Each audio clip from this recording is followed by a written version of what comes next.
Hello, I welcome you all to the fifth part of neoplasia. To recall what all we have studied till now, we studied the new nomenclature, then we studied the epidemiology, what is benign, what is malignant, then we studied in what manner a malignancy can develop. We studied about the classes of genes that can lead to malignancies. So these classes were proto-oncogenes, tumor suppressor genes, repair genes, and then apoptotic genes. So proto-oncogenes we have completed till now. Now we will be studying tumor suppressor genes. So now let's begin. So tumor suppressor genes.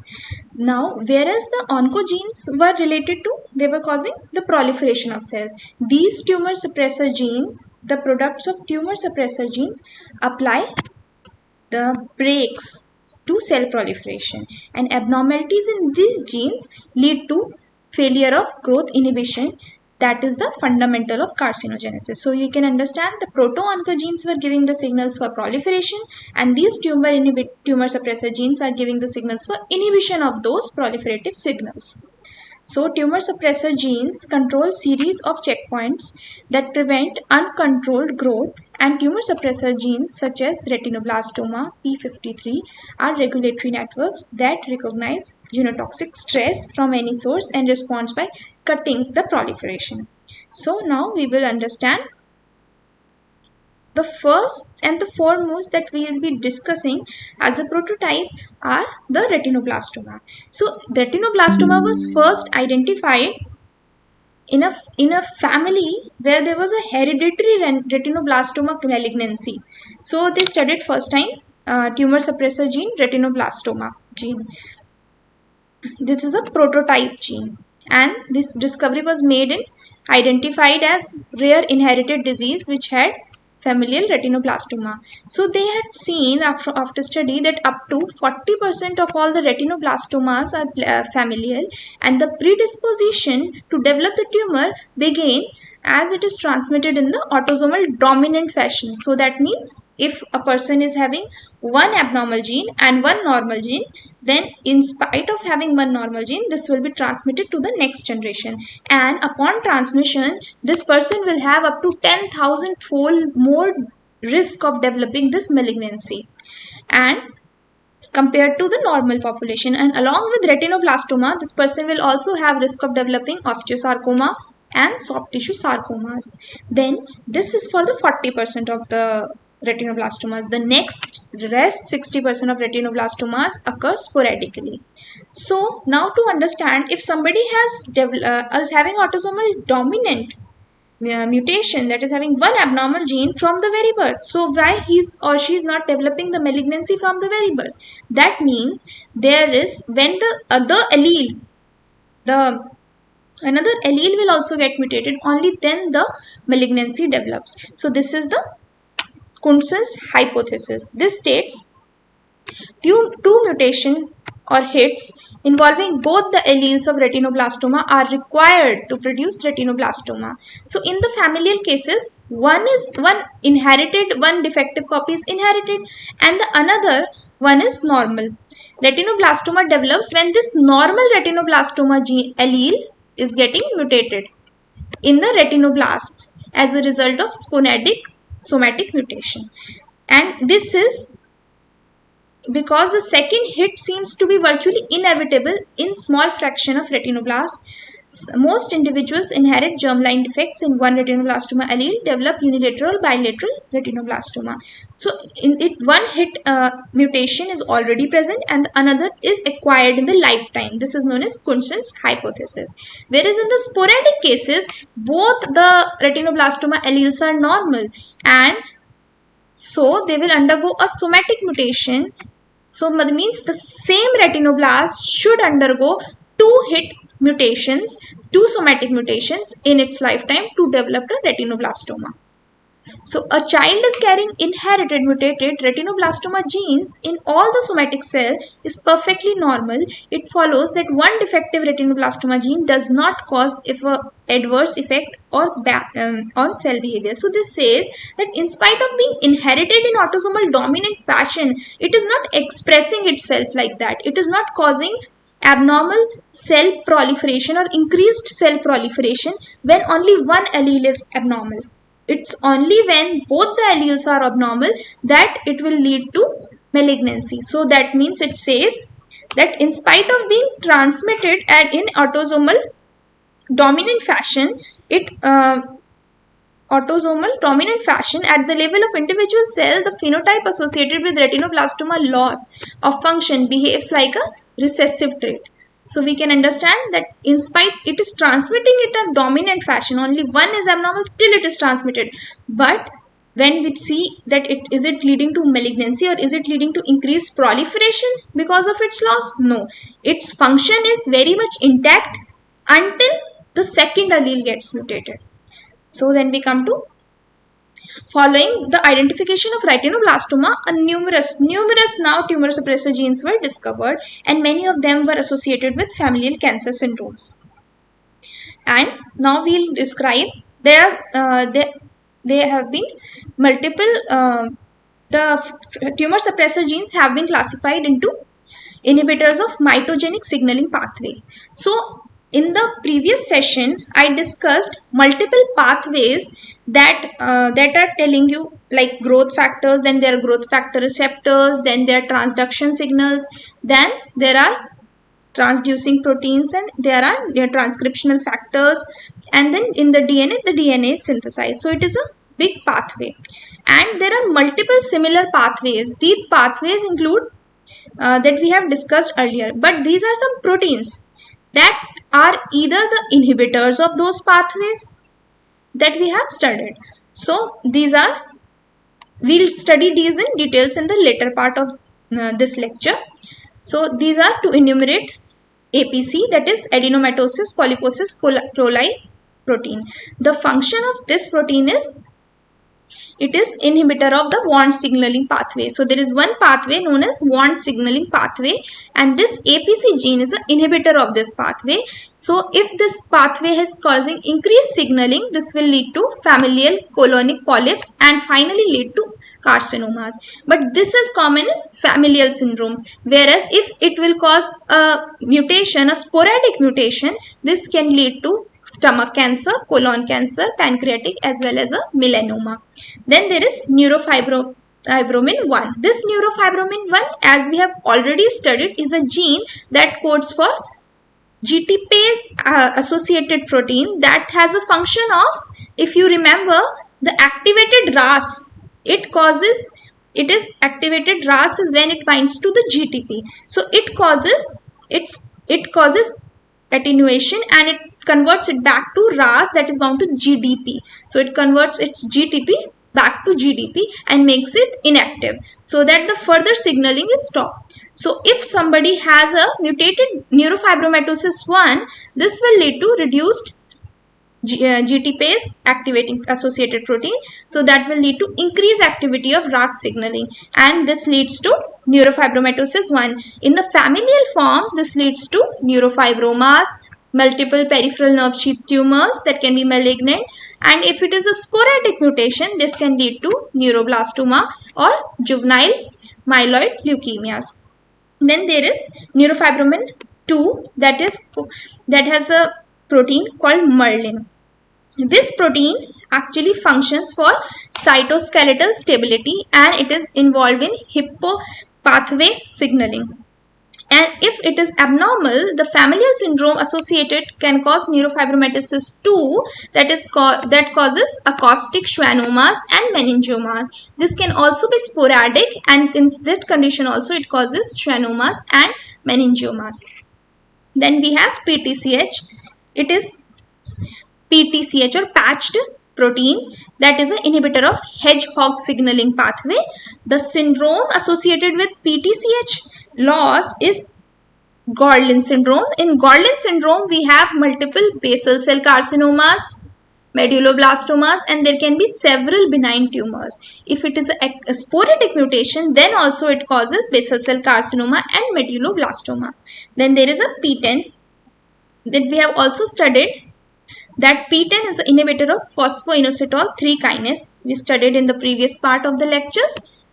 So if there is a mutation that leads to loss of PTEN, that leads to Cowden syndrome. So there will be increased signaling of phosphoinositol 3 kinase pathway, IKT pathway. This will lead to variety of benign skin, CNS growths, breast and endometrial and thyroid malignancies. And similarly, in the sporadic mutations also, it can cause diverse malignancies and particularly carcinomas and lymphoid tumors. So as we know that it is the one of the most common pathways that it is an inhibitor to. Then we come to SMAD2 or SMAD4. This pathway, actually we have studied that in the inhibitors we were studying that TGF beta is a inhibitor along with the P53. TGF beta is also inhibitor that acts through P27 to inhibit CDK4. So it inhibits CDK4 with the help of P27, where we have already studied that with the help of P21, P53 inhibits CDK4. This CDK4, when it inhibited, it is not able to phosphorylate retinoblastoma, and hence in hypophosphorylated state, retinoblastoma prevents the transition of the cell cycle from G1 to S phase. So in this, if there will be this TGF beta functions only with the help of SMAD2 and SMAD4. So if there will be mutation in SMAD2 and SMAD4, this TGF beta induced inhibition of the signaling will not occur. This leads to juvenile polyposis, and then frequently mutated. If it is sporadically acquired, then it can lead to colonic and pancreatic malignancies. Then there are inhibitors of the cell cycle progression. So the ones we have seen, that were the multiple pathway inhibitors, that were the inhibitors in multiple signaling pathways. Now we come to the inhibitors. Then finally, when all the signaling has happened, now what will happen? Now the cell cycle will happen. Now because it is all signaling for DNA proliferation and for multiple metabolism and finally the cell division. So now the inhibitors of the cell division that we have already studied, retinoblastoma and CDKN2A.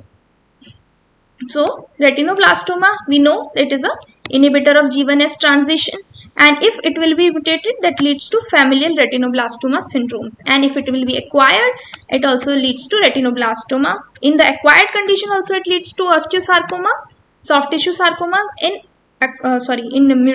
familial conditions also it leads to osteosarcoma and other sarcomas, as well as in the acquired condition it leads to osteosarcomas and carcinomas of breast, colon and lung. Although the carcinomas of breast, colon and lungs are not associated with the hereditary form. Then we come to CDKN2A, that is family P16, P14 and ARF. P16 is a negative regulator of cyclin dependent kinases. P14 is indirect activator of P53, and its familial syndrome of loss of P16, the inhibitor of cell cycle, leads to familial melanomas, whereas if it is acquired sporadically, it can lead to pancreatic malignancies, breast carcinoma, esophageal carcinoma, melanomas as well as leukemias. Then we come to the inhibitors of pro-growth program of metabolism and angiogenesis. So now, if the tumor is, there are some things that can promote a tumor growth. That will be if there is promotion of its metabolism, if there will be promotion of its angiogenesis. So these are some genes that if mutated leads to increased angiogenesis or metabolism. So the first one is VHL.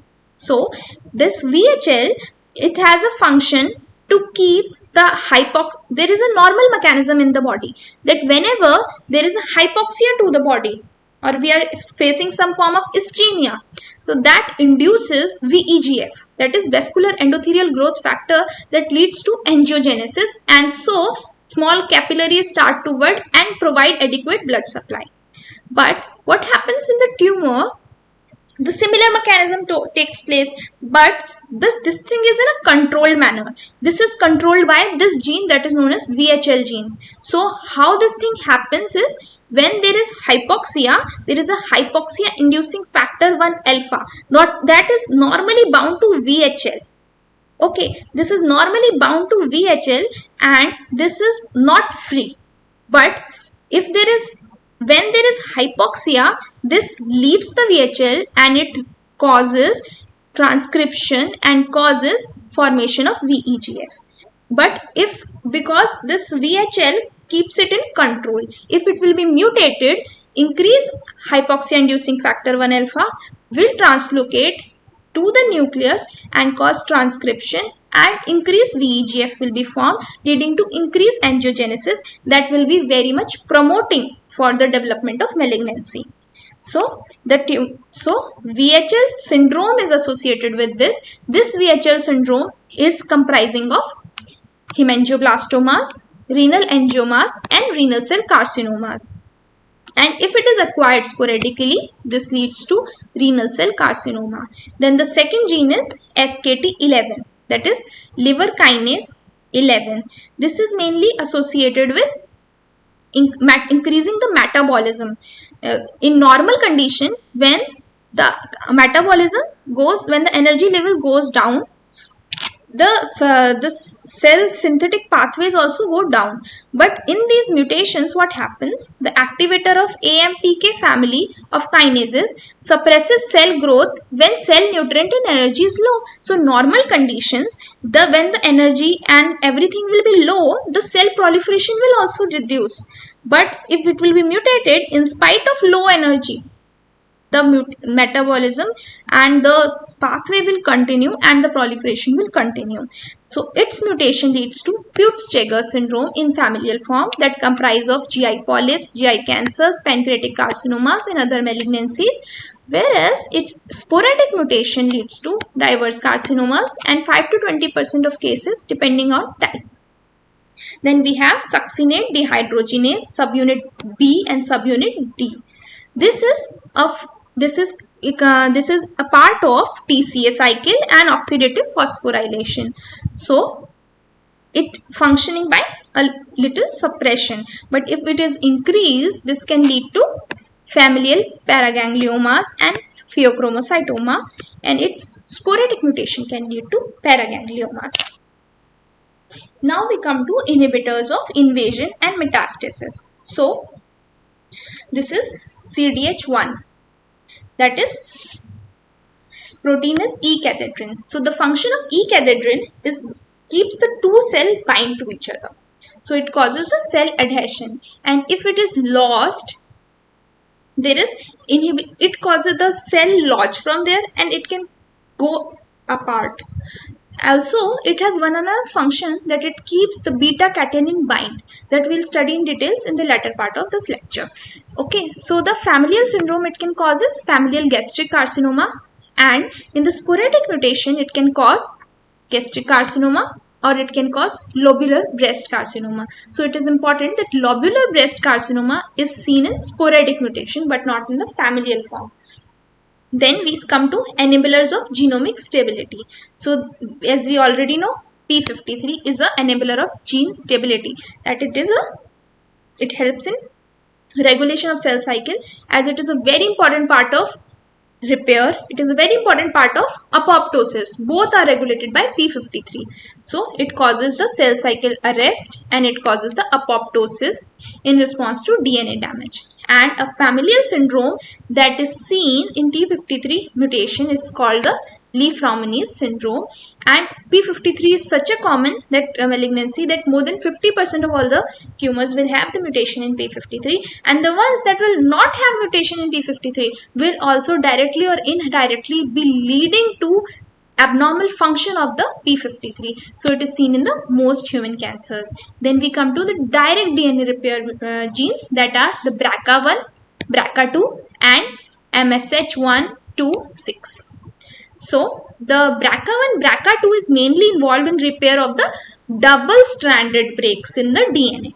Okay, so if it is abnormal or mutated, this will lead to abnormal repair of double-stranded breaks in the DNA. This leads to familial syndromes, that will be familial breast and ovarian malignancies.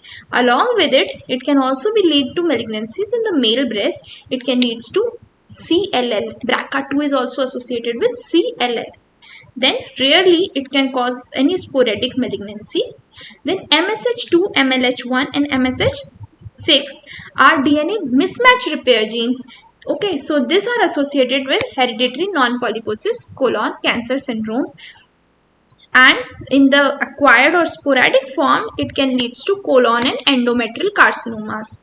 Then we have some some genes that are working with unknown mechanisms. These include WT1 and MEN syndromes. WT1 is Wilms tumor 1. It is a transcription factor and it's leads to familial Wilms tumor, and if it is acquiredly mutations is acquired, this can lead to Wilms tumor as well as some leukemias. Then in MEN1 it is coding for menin transcription factor, then leads to MEN1 syndrome, that is triple P, that is pituitary, parathyroid and pancreatic endocrine tumors, and similar tumors can also be seen if it is acquired mutation.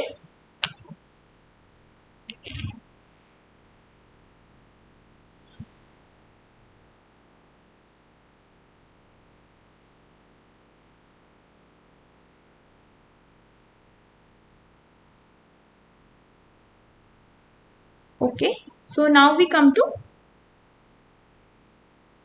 the next part. Now to understand this sporadic form of retinoblastoma, it is saying in the sporadic form, this photomicrograph showing somatic cells of the parents. So this is showing the parents somatic cells of the parents, and this is showing germ cells. It is normal, so all the somatic cells of the children are normal. One mutation has occurred in the retinal cells.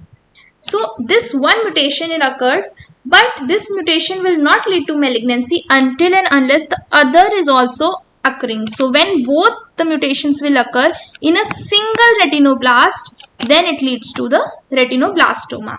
If suppose one mutation has occurred in this one and the another occurs in this one, this will not lead to any malignancy. And similarly, if the other retinoblast is leading to any mutation, this will also not lead to malignancy. Only if the one retinoblast that has had the mutation develops mutation in the another allele, only then the malignancy will occur. Whereas when it is a familial form, already one parent is having a mutation in its normal cells. It's when we come to its germ cells, then also one parent is having one germ cell is already having the mutation. Then in the newborn also, zygote also, there is this one mutated. So all the cells are already having one mutation. So if this mutation occurs in any of these cells, any cells has mutation, this will lead to retinoblastoma. So now they will describe each and every gene that we have studied in detail. The first and foremost, the most important one is retinoblastoma. It is important. It is asked as governor of proliferation. So it is a governor of proliferation that is preventing the G1S transition, is indirectly or directly inactivated in most cancers, human cancers. So how is retinoblastoma? As we have all discussed this in detail, now we'll describe it once more what it is happening. Retinoblastoma, when it is active, it is in hypophosphorylated state. So we'll understand it by a diagram. Similar theory is written. So what happens in the normal state? Whenever normal state, the cell cycle is when the cell cycle is not progressing. When the cell cycle is not progressing, this is E2F that I was talking about, and the upper one, the one that it is capturing it from all the sides, is the retinoblastoma. This E2F is actually a transcription factor. So if it becomes free, it will go to the DNA inside the bind and it will cause the final transcription.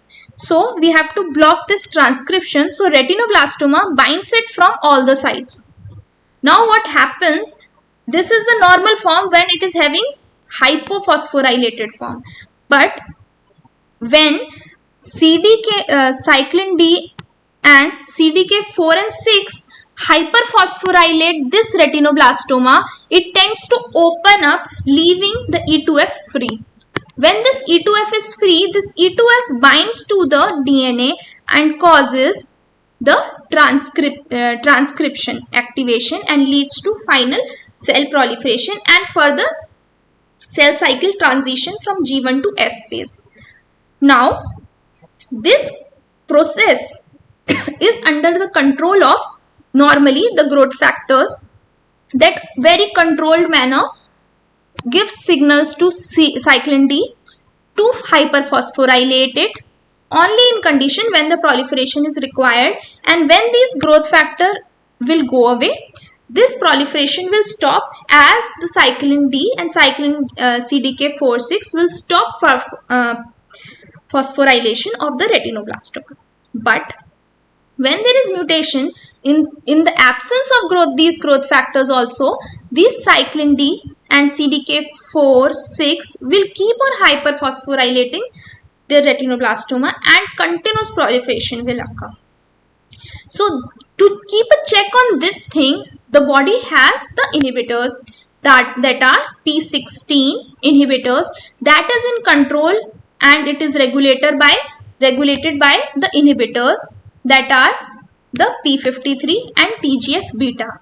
This P53 and TGF beta are getting signals to stop the cell cycle when any abnormal DNA is detected by the repair genes.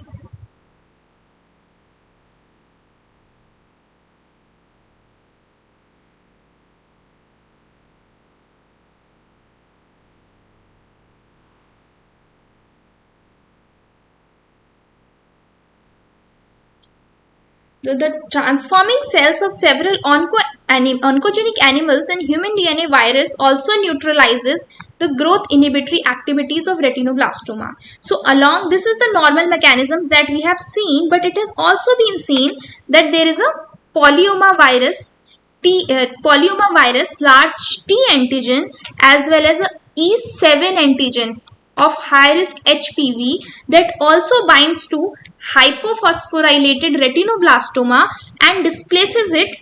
So this also leads to a free E2F that will increase the transcription and also lead to a similar effect. So the infections with polyoma virus and infections with HPV has also been seen to lead to malignancies in this manner.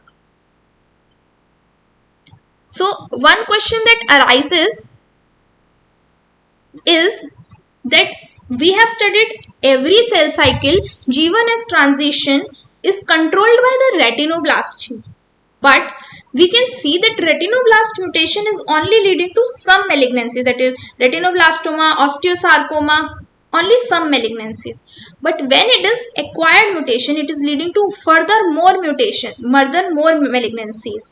So this has been seen that retinoblastoma, as it was discovered, is not a single but it is a family of genes. So there are other members also that are retinoblastoma like activities. So mutation of these leads to the malignancy. It is nearly the pathway is same, but these are retinoblastoma like activity genes, and the retinoblastoma genes is located in the retinoblasts and osteosarcoma association. Then we come to TP53, that is the guardian of the genome. It is also a tumor suppressor gene and it is regulating the cell cycle progression, DNA repair, cellular senescence and apoptosis. Where it is located? It is located on chromosome number 17. There was retinoblastoma located. Retinoblastoma is, our gene is located on chromosome number 13. It is not mentioned. Okay, more TP50 mutations.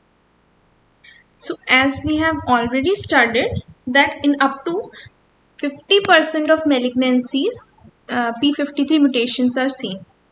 So it is associated with lung carcinomas, colon and breast carcinomas, the three leading cause of cancer deaths. In most cases, the mutations are present in both TP53 alleles and are acquired in somatic and not the inherited form. Less commonly, the inherited form, in which in this inherited form also, that is the Lee-Fraumenius syndrome, also one mutated TP53 allele is there. As in the case of retinoblastoma, inheritance of mutated copy of TP53 predispose individual to malignant tumors because only additional hit is the remaining normal allele is needed to abrogate TP53 function. Individuals with these inherited mutations like Lee-Fraumenius syndrome has a 25-fold greater chance of developing malignancy by age of 50 years, that we have seen 10,000 times increased risk in retinoblastoma. It's in this inheritable form, that is the Lee-Fraumenius syndrome, there is 25 times more chance of having malignancy by 50 years of age.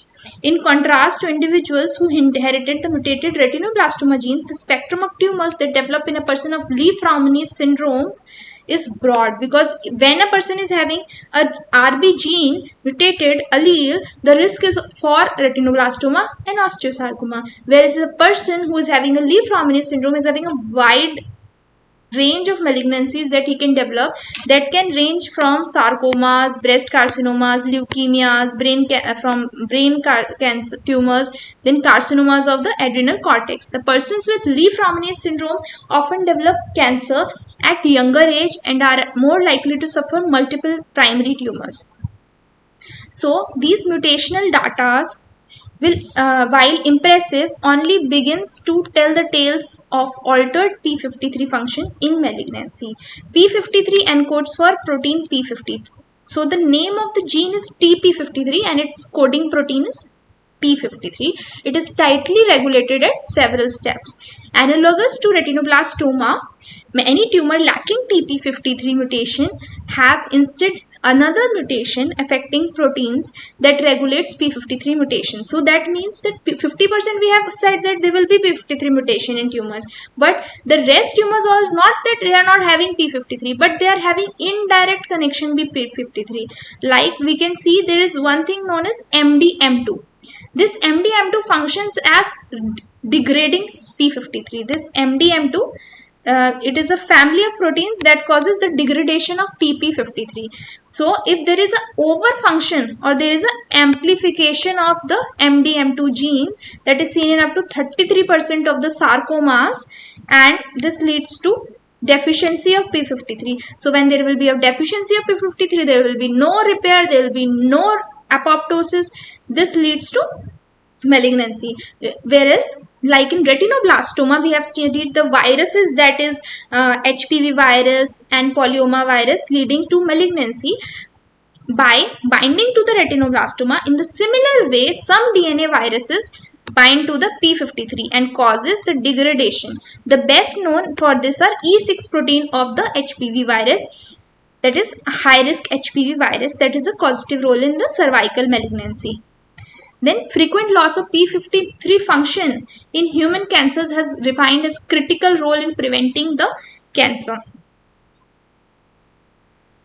Now, whenever this cell is having any kind of stress, so this stress can be in form of cellular stress, or they can be a DNA damage, they can be a shortening of telomere, hypoxia, stress caused by excessive pro-growth signal, or there are mutations in the RAS and MYC, all kind of abnormalities that cell can have, that is DNA damage, shortening of telomere, hypoxia, stress, excessive pro-growth signals, then there can be mutation in the RAS or MYC. So everything, every abnormality possible that is happening, this leads to activation of P53. So now it is important to understand how this P53 is getting activated. So normal condition, if you see a cell, it is not having a P53. Why it is not there?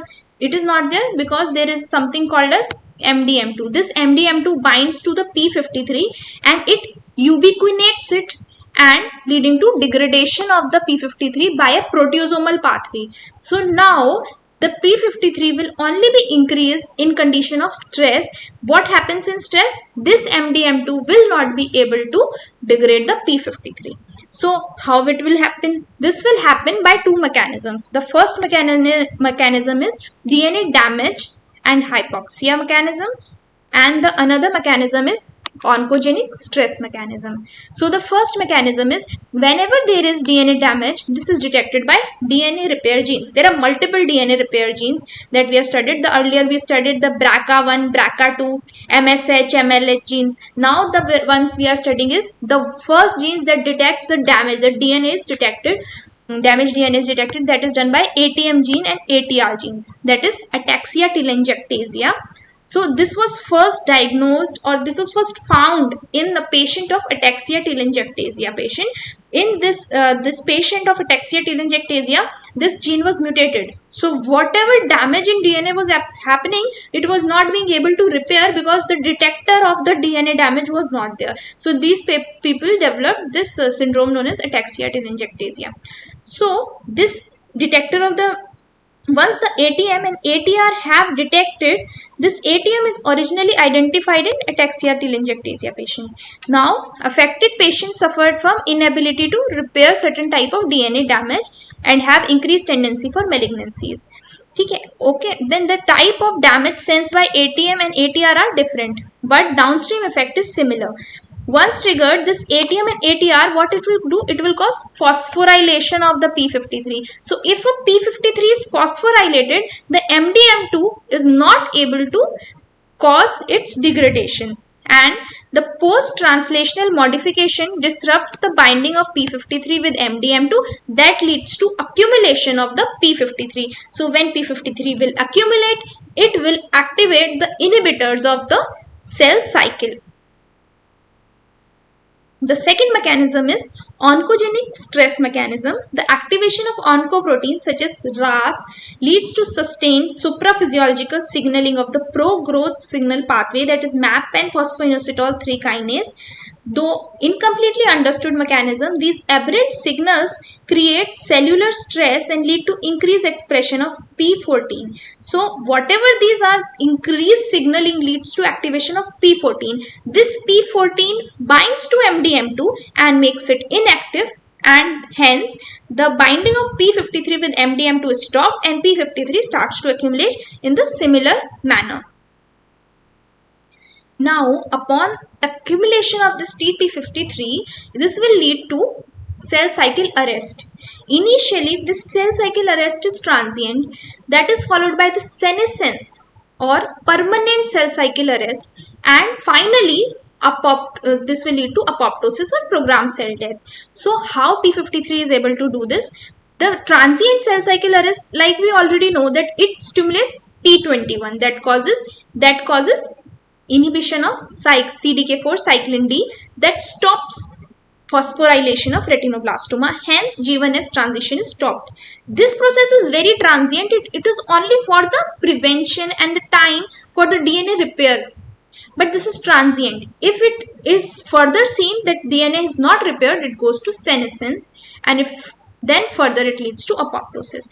So this P53 is also regulating multiple genes, that are the genes that cause cell arrest, the genes that cause apoptosis, and the genes that cause enhance catabolic metabolism and inhibits anabolic metabolism. So to understand this, we will see the diagram. This all is explained in the diagram.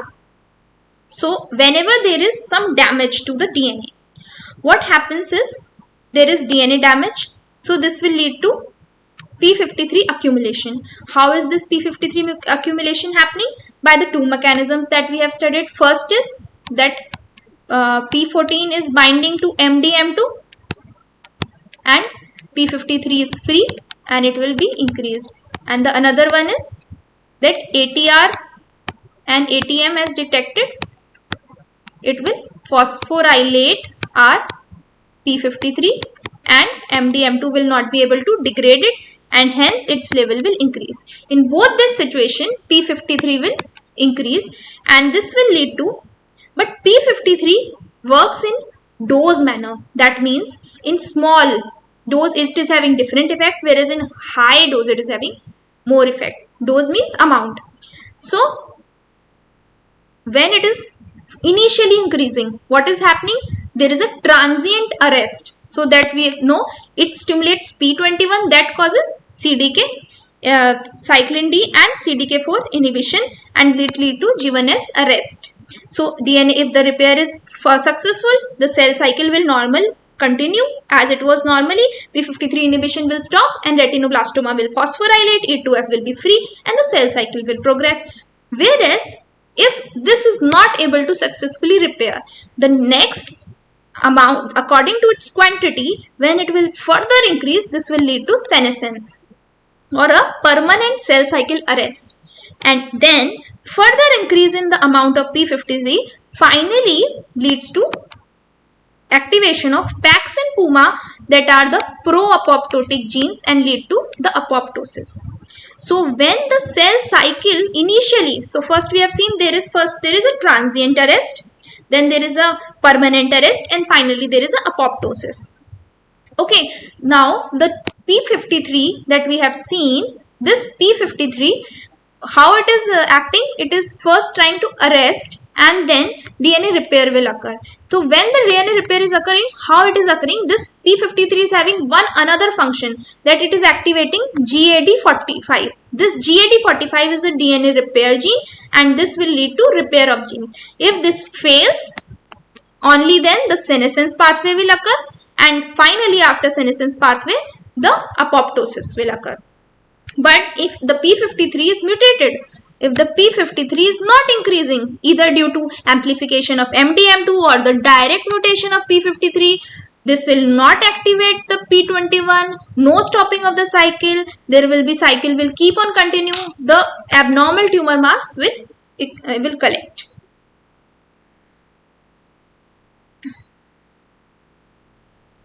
So this is also telling the similar things that we have already discussed.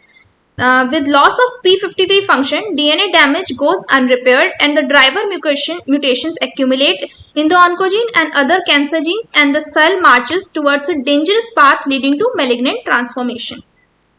And this TP53 is very important, because whenever they are giving a radiation to kill a malignancy, or when we are giving a chemotherapy, radiation or chemotherapy for the cancer treatment modalities, or then also we need the TP53. If it is there, only then the damage caused to the cell cause the death of the tumor.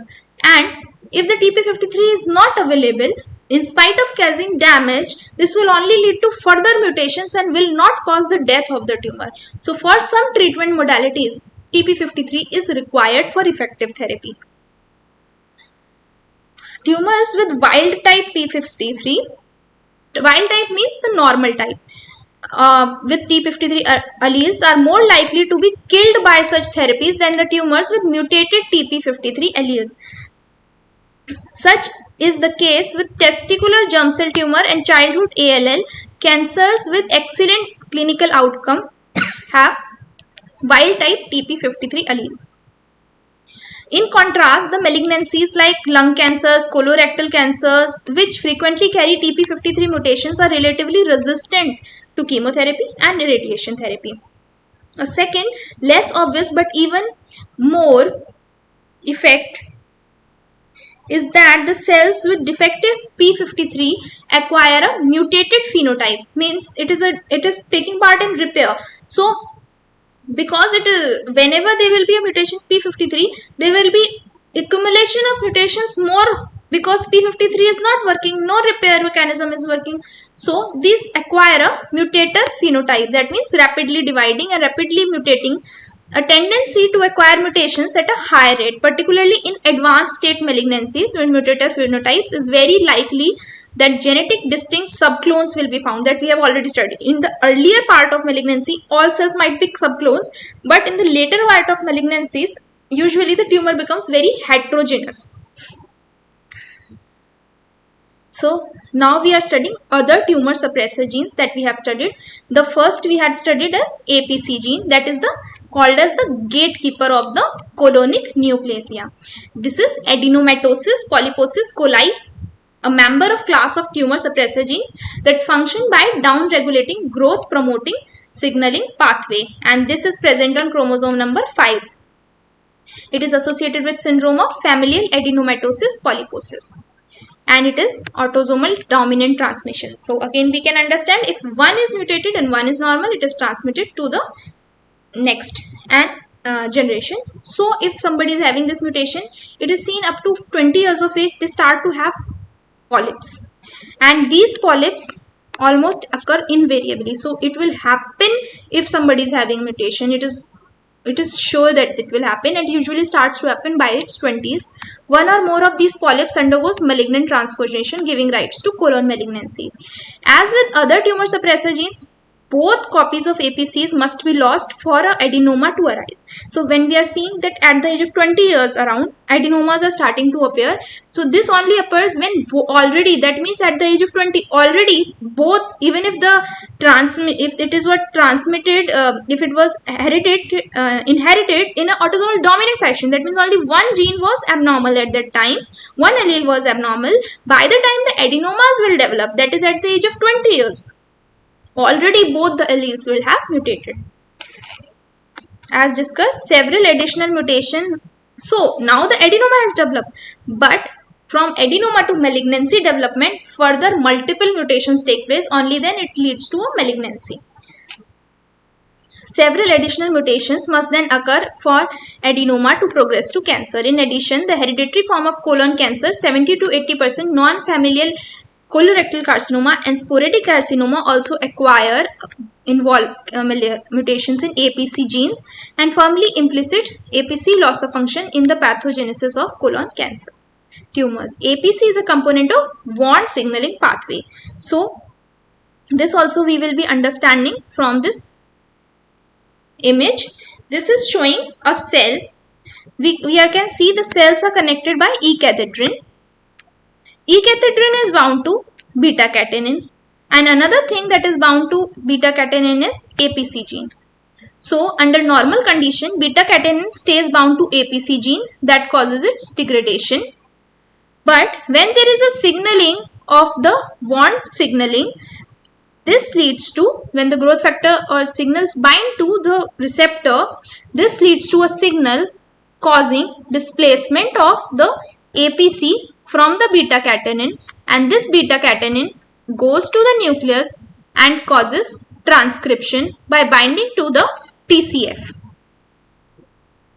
So whenever there will be a signal, this will set the beta-catenin free and causes the transcription, and this will lead to increased DNA synthesis and proliferation. In conditions when there is a mutation of APC gene, there will be absence of APC gene, this beta-catenin will continuously continue to cause signals and transcription. Or if there is E-cathedrin mutation also, this beta-catenin can be free and cause a similar effect. So we can study APC is a component of WANT signaling pathway, which has a role in controlling cellular growth and differentiation, and this is more in the embryonic development. This stimulates several pathways, the central one involving the APC and beta-catenin. A major function of APC protein is to hold the beta-catenin. As we have already seen, the APC is bound to the beta-catenin, preventing it from going to the nucleus and causing the transcription. In the absence of WANT signaling, APC participates in the formation of destructive complex that leads to proteasomal degradation of the beta-catenin, that we have seen that APC is leading to degradation of the beta-catenin. The WANT signaling blocks the formation of the destructive complex. So whenever there is WANT signaling, there is a signal that causes the APC to displace and the beta-catenin sets free and goes to the nucleus. Therefore, it forms a transcriptional activation complex. It forms a transcriptional activation complex with a DNA binding factor called TCF that promotes the growth of the colonic epithelial cell, and it increases the expression of MYC and cyclin D1 genes, because loss of APC function disrupts the destruction complex. Cells that loses APC behaves as if they are being continuously stimulated by WANT and shows elevated levels of genes that regulates the beta-catenin. So there will be any mutation that will cause loss of APC will lead to increase beta-catenin and lead to increase synthesis of DNA. Dysregulation of APC beta-catenin pathway is not restricted to colon, and this gain of function mutation in beta-catenin has been seen in up to 20% of hepatocellular carcinomas as well. Now we come to the E-cathedrin. E-cathedrin, we have seen that it is an adhesion molecule. It has kept both cells together bound, and also it is binding to the beta-catenin. So beta-catenin also bind to the cytoplasmic tail of the E-cathedrin, a cell surface protein that maintains the intracellular adhesiveness. Loss of cell-to-cell contacts such as following epithelial wounds. So normal condition, whenever we are having a wound, this contact is loss of E-cathedrin. So when the loss of E-cathedrin, this leads to free beta-catenin. This beta-catenin goes to the nucleus, and this causes the proliferation and repair of the, or it is a normal response to the injury and the wound. Re-establishment of this E-cathedrin contact on the wound whenever it is fine, when it is healed and the wound is now normal, this contact will lead to the inhibition, and beta-catenin will bind again and the signals will stop. Loss of contact inhibition by the mutation in E-cathedrin and beta-catenin axis or by change can lead to carcinoma. Further, loss of E-cathedrin can contribute to malignant phenotypes also. That means one thing, it is causing increased proliferation. The second thing, it is also causing loss of adhesiveness that can further lead to metastasis. Reduced cell surface expression of E-cathedrin has been noted in multiple carcinomas, that is including the esophageal carcinoma, colon, breast, ovary and prostate. Also, a germline mutation is seen in E-cathedrin, that is known as CDH1, that leads to familial gastric carcinomas. Now we come to CDKN2A, that we already know is an inhibitor of cell cycle. It encodes for two proteins, that is P16 that we know and P14 ARF. Two families, that is P16 INK4A and P14 ARF. So how these are working? So P16 is working by, as we all know, it inhibits the CDK4 and cyclin D, whereas P14, how it works? It is the this P14 activates the P53 pathway by inhibiting MDM2. So we know P53 binds to the MDM2 and leads the P53 to accumulate and increase in amount. Now we have also studied the germline mutation in CDKN2A leads to familial forms of melanoma, and sporadic mutations of the locus have been detected in the bladder cancer, head and neck cancer, ALLs, also in the cholangiocarcinoma. And it is also seen that not only mutations or germline mutations, the germline mutation is one is germline mutation, one is acquired mutations. So not only these mutations, but also some epigenetic changes that can lead to malignancies. That is, a P16 that can be silenced by hypermethylation of genes rather than mutations can also lead to malignancies. So to conclude, CDKN2A, it is having two family of proteins, that is P16 and P14. P16 full name is P16 INK4A and P14 is ARF. So these both are working to stop the cell cycle. One is working in the initial part where it is increasing the P53 amount by binding to MDM2, that is P14 binds to MDM2, increases the level of P53. This P53 will cause increase in cell cycle inhibitors. Then the another is P16. The increased P16 causes the inhibition of cyclin dependent kinase and CDKs that stops the phosphorylation of the retinoblastoma, then it is stopping the G1S transition. Then we come to, it is having two type of mutations, one is germline mutations and one is sporadic mutations. In the germline mutations of CDKN2A, this will lead to familial forms of melanoma, and in the sporadic mutations, it can lead to bladder cancer, head and neck tumors, acute lymphoblastic lymphoma, acute lymphoblastic leukemias and cholangiocarcinomas. And another form of abnormality that can occur is the epigenetic abnormality, that is the hypermethylation of P16 that can lead to malignancy. Then we come to the TGF beta pathway. TGF beta is normally present in the epithelium, it is present in the endothelium, and it is present in the hematopoietic cells. So we have studied already that TGF beta is an inhibitor of the cell cycle, and how it is doing this is it regulates the cellular processes by by binding to TGF beta receptors. So there are TGF beta receptors that bind to TGF beta. This binding causes stimulation of intracellular signals that involve the transcriptional regulators, that are the SMAD proteins. That we have already studied SMAD proteins in the classification, that is associated, and it leads to increased proliferation in the GI or gastrointestinal tract. Under the normal circumstances, these signals turns on the anti-proliferative genes. So the proliferative genes that we have already studied, that are MYC, cyclin dependent kinases, these are all inhibited, whereas the anti-proliferative genes are stimulated by the TGF beta through the SMAD proteins.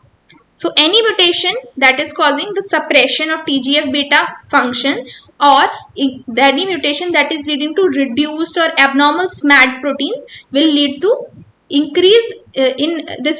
inhibition of this anti-proliferative effect, and it will cause increased proliferation. So how this when it is stopping this MYC and RITHR genes and cyclin dependent kinases, this will further at the end of the day lead to reduced phosphorylation of the retinoblastoma. Hence it will continue to bind to E2F, and the cell cycle will not progress. So this is the mechanism by which the TGF beta is preventing the cell from proliferating. But this whenever there will be a loss of function in TGF beta, or there is a mutation affecting the TGF beta receptor, one is the TGF beta and another is the receptor. So any mutation in TGF beta receptor will lead to malignancies that are commonly called colon, stomach and endometrial. Whereas the another thing, that is the next step in this signaling, is the SMAD4. This SMAD4 mutations are associated with pancreatic cancers. In many other cancers, loss of TGF beta mediated growth inhibition occurs at the level of key target genes. So it is seen that first we are telling that there is a TGF beta that binds to TGF beta receptor that signals SMAD proteins, that leads to stimulation of anti-proliferative genes and inhibition of the proliferative genes. But it is seen that if the mutation is not at this level, but rather the mutation is, for example, the mutation that leads to loss of P21 function or persistent expression of MYC. If there is already the persistent expression of MYC and there has already been loss of P21, so TGF beta is and all are regulating the cells through the inhibitors of the cell cycle. If there is already the loss of the inhibitors of cell cycle and there are mutations, so how this TGF beta will not be causing the inhibition of cell cycle, but rather it will facilitate other things. It will lead to immune evasion, it will lead to angiogenesis. Thus it will act like double-edged sword, that if the cell cycle inhibitors are already lost, in those conditions TGF beta can lead to increased levels of TGF beta, can lead to immune evasions and angiogenesis, further promoting the tumorigenesis. So we cannot directly say that TGF beta is good and it is a tumor suppressor. It is good, it is a tumor suppressor, it inhibits the development of malignancy, but it's with if and but. If there is a mutation in in the tumor cell cycle inhibitors, this can lead to act as a double-edged sword, and this can lead to further progression of the tumor.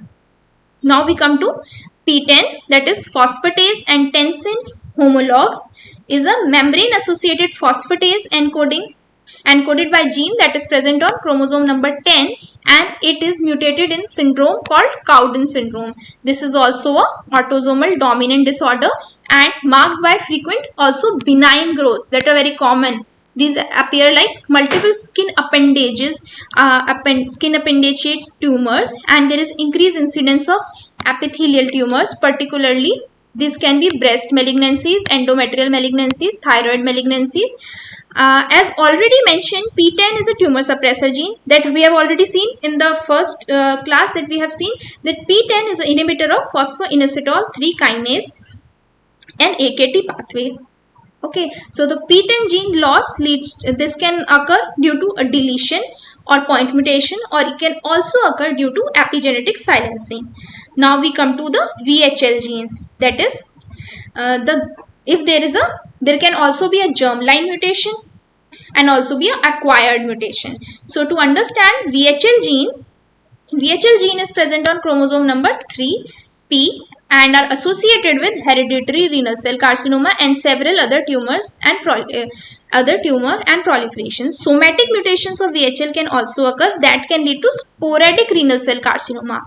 VHL is a component of protein complex that covalently linked to ubiquitin chain to specific protein substrate, thereby promoting the degradation by proteasome. So, as I have already told you, the VHL binds to the HIF-1 alpha factor. So, whenever there is a hypoxia, this HIF is to be available. Only in the condition of hypoxia, this VHL will not degrade this hypoxia inducing transcription factor, and that in normal condition lead to VEGF synthesis and angiogenesis. So whenever there is ischemia, there is this VHL and HIF is bound, and it will not degrade HIF and it will leave the HIF. So now this HIF-1 alpha will go to the nucleus, cause transcription of the VEGF and cause new blood vessel formation. But in the malignancy, this thing will become exaggerated. So now the VHL has mutated and complete control of HIF is lost, and hence increased HIF-1 alpha will go to the nucleus, increase its transcription and increased angiogenesis will occur. Not only angiogenesis, but it also has role of, it forms PDGF, potent mitogenic, and also forms GLUT transporter, GLUT1, and also contribute to Warburg's metabolism that we'll study in the next lecture. The VHL is a part of system that regulates cellular response to the oxygen level. So, loss of function of VHL prevents the ubiquitination degradation of the HIF-1 alpha even in the normal condition. So even in the normotensive, then when oxygen will be normal, in those conditions also HIF will continue to go to nucleus and cause increase proliferation. Now we come to SKT. So SKT11 gene is also known as LKB1. It encodes for serine threonine kinase. It is an important regulator of the cellular metabolism. The germline loss of function of SKT mutation. So what this mutation is causing? Increase in metabolism. So when there is this mutation, if it is a germline mutation, this leads to Peutz-Jeghers syndrome, that is a autosomal dominant syndrome, and it leads to benign polyps in the GI tract and an increased risk of multiple epithelial cancers, particularly gastrointestinal and pancreatic carcinomas. The STK11 has pleiotropic effect on multiple facets of cellular metabolism, including it causes glucose uptake, gluconeogenesis, protein synthesis, mitochondrial biogenesis, lipid metabolism. Sporadic STK11 loss of function mutation are found in diverse carcinomas, and finding point to the important role of altered cellular metabolism in the establishment and maintenance of the transformed state of this malignancy. So this malignancy, or it is leading to malignancy due to increase in the glucose uptake, increase in the glucogenesis, protein synthesis. It is causing a lot of metabolic effect. Okay, thank you. So now we complete our tumor suppressor genes are complete. Now in the next lecture we will be discussing about the Warburg's effect.